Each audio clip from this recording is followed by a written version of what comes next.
Hey, are you gonna review Blood Rage? It's Thanksgiving, dude. You gotta review Blood Rage. Oh man, I don't think I'm gonna do that. In fact, I'm not doing anything this year. Why don't you get off your ass and you review Blood Rage for me? I would be thankful for you if you were to do that. What do you mean? It's your channel. I don't know how to do anything like that. I've been locked away for 10 fucking years. Well, you are nothing more than a psychotic delusion of my own mind. So off that logic, you're gonna do whatever I decide you're gonna do. So suck on that cranberry sauce. Come on, man. It's fucking Thanksgiving. Give the people what they want. They're gonna thank you for it. You know what? I figure you're right. Why don't we review Blood Rage? And we'll do it together, psychotic delusion. Let's do this.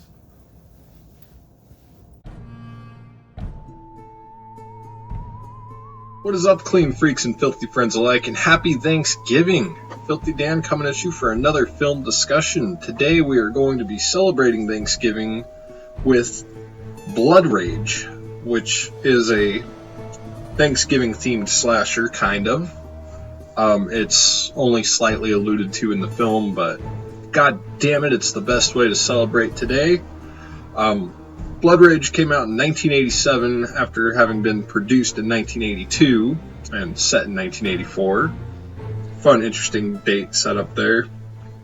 But this one was directed by John Grismer and stars Louise Lasser, Mark Soper, and Julie Gordon.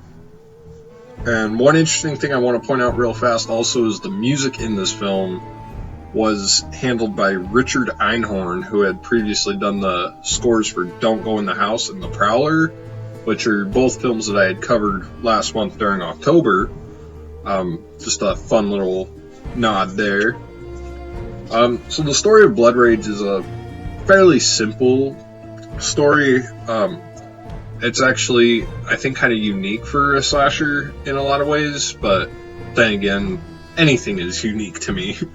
But no, this one, it stars Mark Soper, who plays not one, but two characters, twins Terry and Todd, and when they're kids, Terry takes it upon himself to kill somebody at the drive-in, and he blames his brother Todd, and consequently Todd spends the next 10 years in an asylum, which of course is going to fuck his head up, and it eventually winds up where Terry's been living this nice lifestyle, just kind of free kid, kind of popular, I'm the jock now, he's got it going on. He's totally normal, except his weird fucking laugh, but he's living the high life while Todd is basically catatonic at this point. The mom, played by Louise Lasser, comes to visit Todd every year on Thanksgiving, and when she does come to visit, he has a breakdown because he's remembering that it wasn't him, it was Terry. His psychiatrist believes him, but the mom, after all these years of knowing that, no, Terry's the good kid, she's having none of that shit. And I love how that scene is presented too. It's, I don't know if it was a money issue or a creative choice, but the doctor is narrating this scene while it's going on. It decided to mix showing and telling, and it's just really weird and adds to a lot of the camp value of this film. But you cut to Terry living the high life, and then it just abruptly cuts to the Thanksgiving dinner, which is the only allusion we get to the holiday in this whole film. But they got the whole fixins going on, and they receive a phone call saying that Todd has escaped the asylum. And the mom tells Terry, Terry, don't tell anybody, but your brother is escaped. And Terry's like, sure, Mom. And the music starts getting intense because he knows that, oh shit, everything I've been working toward is about to crumble. And of course, what's the first thing he does in like 20 seconds?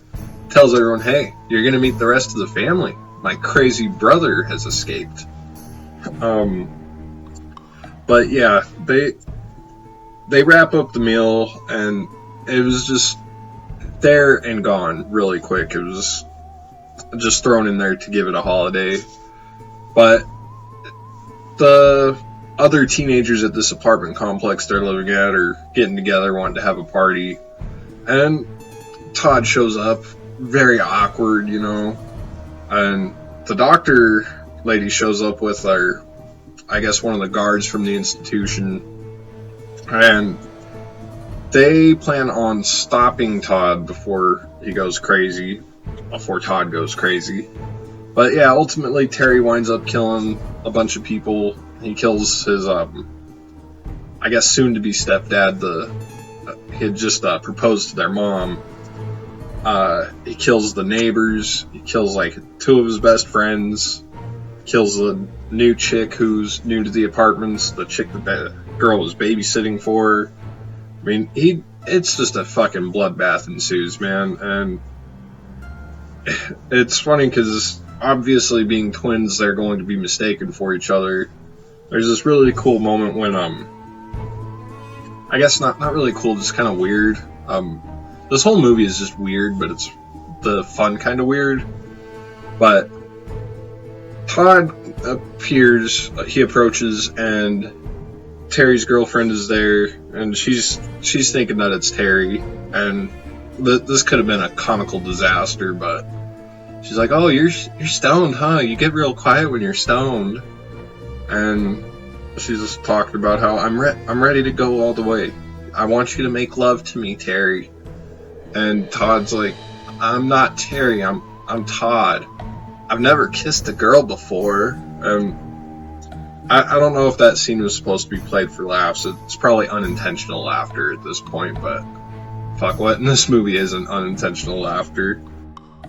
So she runs, lets everyone know that, oh my god, Terry, your crazy brother is here. What are we gonna do? What are we gonna do? And he's like, well, I'm gonna go find him. And he knows he has to find him, because eventually he's going to tell everyone what's going on. And at this point, the movie gets at its most batshit insane. So you have the mom. She's freaking out. She's trying to call Brad, who's her fiance, who's a dead fuck by this point.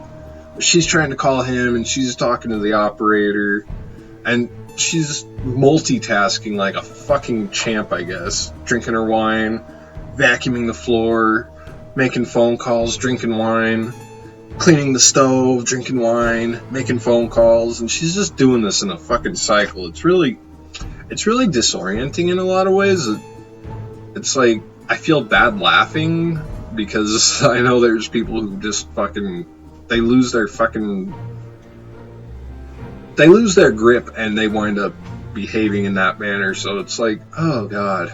But it's just the goofiest fucking thing in this movie. It's really a lot of fun. It gets to the point eventually, though, where, of course, we're down to the final girl, and Terry has killed all his friends. They're all fucking dead. He's chasing his girlfriend around, and the scene, like, right before he lets her know that, hey, I'm the killer, is probably the greatest fucking thing, because it's, like, the third time in this film that the quote that epitomizes this film is uttered.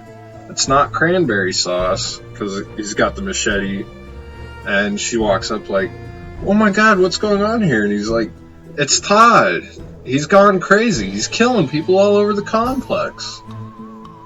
And he's like, that's not cranberry sauce. Fucking great line, man. I was honestly saying that one all fucking day, in the days building up to this. It's the only thing I can say, man. But he says it's not cranberry sauce, and then swings at her, and she starts running, and the music builds up, and the music in this is just fucking... It's a great combination of, like, a horror score and like 80s dance music. It finds that perfect fucking balance, and it knows its time and place, basically. But he chases her down and is chasing her throughout the complex. Of course, she's doing the whole bit where you find all the dead bodies. You see this person's dead. Ah! Run the other way. This person's dead too. Ah! Just keep fucking running. And the way he's toying with her is probably the funnest that I've ever seen in a slasher movie, I think.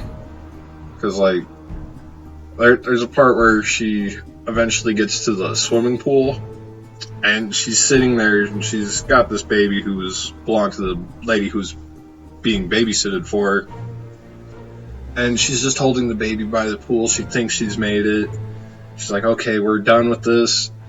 And Terry just walks in, strutting, machete in hand, and he starts jumping on the diving board, laughing, and it's the most disturbing fucking thing ever, but I can't help but laugh out loud every fucking time I watch that. And eventually, Todd comes back, because there was a moment where he saw Terry and he just chickened the fuck out and ran away. He was ready to shoot him and end him right there, but for the sake of letting the movie draw out a little more, he runs off. But he comes back here, and he's ready to end his brother, and they wind up getting in a scuffle, and it's real great here because you can actually see where they're using a stunt double, so it kind of looks like Mark Soper does have the twin. And again, every time I watch this, I still fucking have to remind myself it's two characters played by one guy. It's just one guy playing these two characters because they're so fucking different. It's great. But they start fighting each other in the pool, and they both get out of the water, and the mom comes in. She's got a fucking revolver now, and she sees that Terry has the bloody machete. So thinking that that's Todd, she fucking shoots him in the face, shoots him in the chest, and he drops dead in the pool. And her and Todd have a moment where they're crying together. She's like, I love you, I'm sorry, it's just you and me the way it always should have been. We don't need anybody else. I love you, Terry. And he's like, you bitch. I mean, at least that's how I am when I watch it. And he's like, I'm Todd. And she loses her shit because she's like, oh my god, I killed the good kid. And it's just a chaotic, like, 25, 30, 40 seconds of just, I'm Todd, oh god, I'm Todd. They're just going back and forth fucking in unison, really, just, oh god, I'm Todd. And you see her grab the fucking gun off the ground. She fires the last fucking shot right into her own head.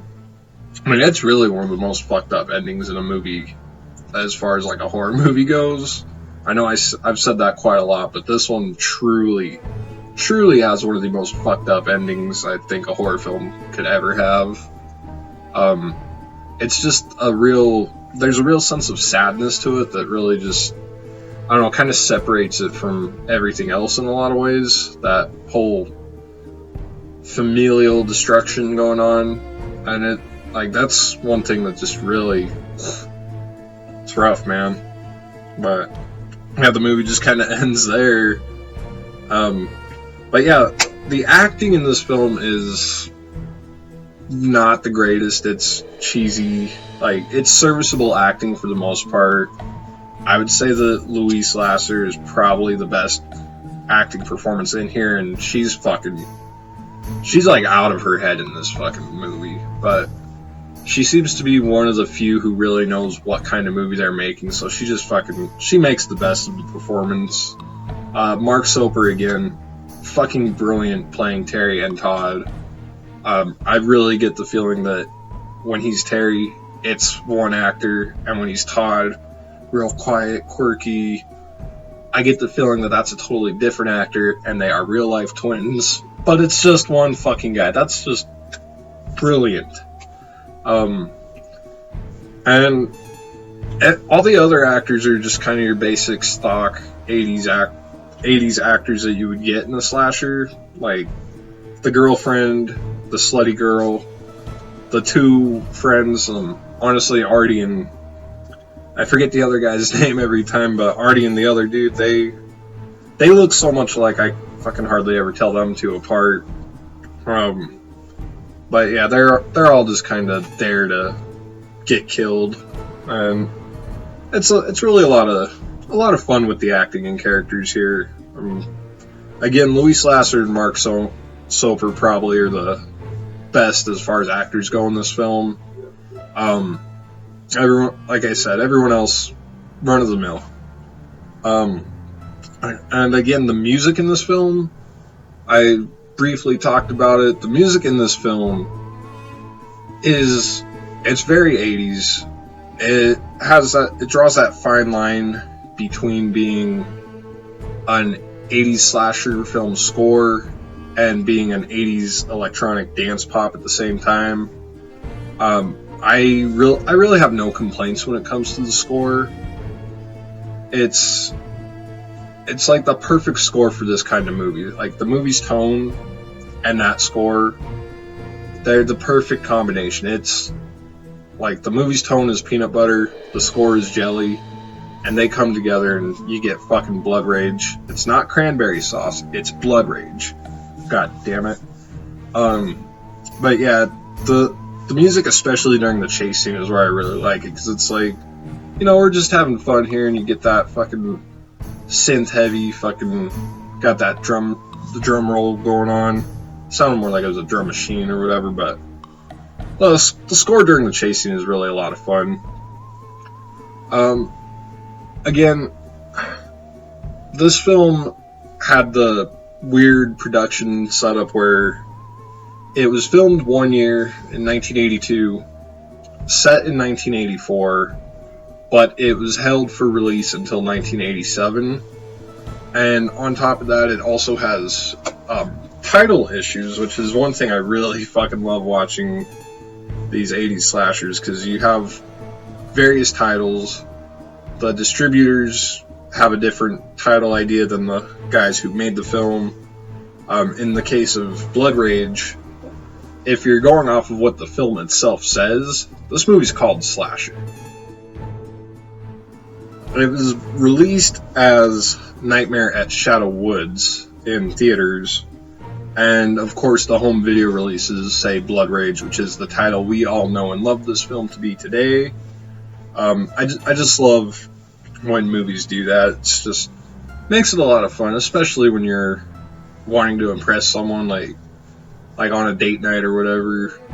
Like you're trying to show, hey, you want to know something interesting? This movie, it's not the movie that we're actually watching. It's a totally different title, blah, blah, blah, if you want to get real intricate with it or whatever. But no, this is a movie I really have a lot of fun with. I find myself quoting half the damn movie while I'm watching it. It's like, am I really watching it? No, I'm fucking engaging with this fucking film. It's one of those. Real quick, let's move on to the filthy features. As always, we start with the favorite kill, and my favorite kill in this one, there's quite a few to choose from. There's a few I almost picked over this one, but I had to go with Artie at the end of the day, and his death is pretty simple, but it's really the build-up to it, because Artie and Terry are walking over this little footbridge at the apartment complex, and they see this little knapsack or fucking burlap, whatever, that's got all these fucking murder weapons that Terry's cultivated over the night. And he's like, what's all this? It must be Todd's. And fucking Terry grabs this little barbecue fork, and before he does anything, like fucking fucking Artie picks up the machete and sees the blood on it.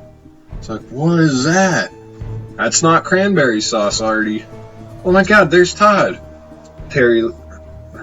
Fucking Artie turns his head. Of course, Terry comes up, stabs him right in the fucking neck with the barbecue fork. I mean, that's just fucking brutal, and the build-up with that's not cranberry sauce definitely puts this as top kill. Honorable mention kills, a lot of these are really for the shit surrounding him.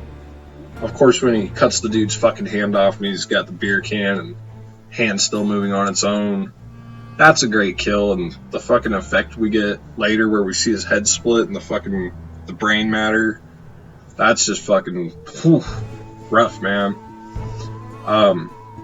And the fucking guard guy from the institution, he's smoking a joint. Terry walks up to him, hands Terry the joint, and Terry stabs him in the fucking stomach.